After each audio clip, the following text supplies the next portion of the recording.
menimbulkan macet. Apa pun ceritanya, tahan parkir Pak. Kalau kata Pak Surya tadi di rencana pembangunannya itu, katakanlah 2 lantai saja untuk lahan parkir itu tidak cukup Pak. Ya, pasti macet situ. Kalau macet berarti kita berusaha menghalangi orang pergi salat. Ya kan? Itu dari aspek ekonomi aja sudah jelas kita. Maghrib luar biasa Pak. Jadi kemudian kalau kita hitung manfaat kita bangun hotel di situ secara ekonomi dengan kerugian akibat macet dan lainnya itu jauh, saya pikir.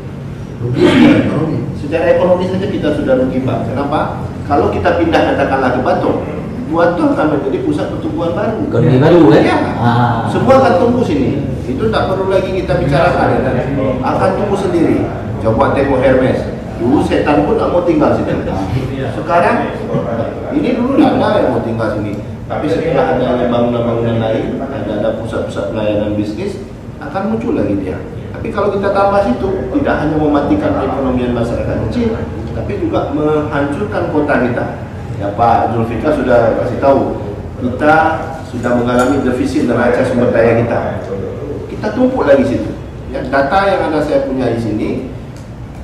Kewajiban kota sebagai ibu kota provinsi yang harus memiliki ruang terbuka hijau menurut Undang-Undang 26/2007 tentang penataan ruang minimal 30%. Banda Aceh baru 2,46% Pak.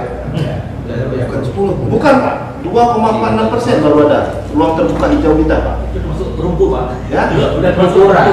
Ya, ukuran Kekong masuk Pak. Kekong masuk, Taman depan Masjid Raya masuk. Taman Tibang yang 7 hektar itu masuk, taman sepanjang jalan ini sudah masuk Pak. Hanya 2,46%. Masuk. Taman Masjid Raya masuk Pak. Ya, itu hanya 2,46%. Ya kan? Sedangkan kewajiban undang-undang untuk fasilitas publik itu 20%, yang private 10%, total 30%.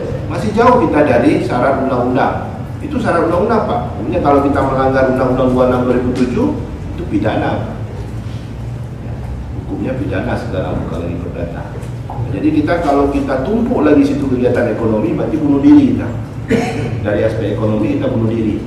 Apa masih banyak ruang kita sini? Bukan kita tolak dia tak boleh bangun, betul saya setuju itu. Kita tak setuju dari situ. Dari aspek ekonomi itu sangat salah. Berarti kita tidak memikirkan 25 tahun ke depan. Jangan kita berpikir sekarang. Coba kita simulasi naik kendaraan volume 200% Pak. Dengan daya dukung yang hanya sekian lebar itu, sanggup. Pasti kita tengok saja pada saat musim haji Pak, dan kasih lewat kita itu. Di pagar habis, belok kiri kita kan. Itu pada saat haji. Kalau ada haji, ada mall, kamu doain kayaknya Pak. Ada Pak habis Pak. Itu dari aspek ekonomi. Jangan lagi dari aspek yang lain. Saya pikir kalau kita punya seperti Pak Madani Fuad tadi katakan, kita harus punya argumentasi secara ilmiah. Kenapa kita tolak? Ya, di samping memang aspek agama. Jadi kita tidak hanya membabi buta bahwa kita tidak menerima, tidak. Kita pilih lahan lain. Kenapa mesti setumpuk itu?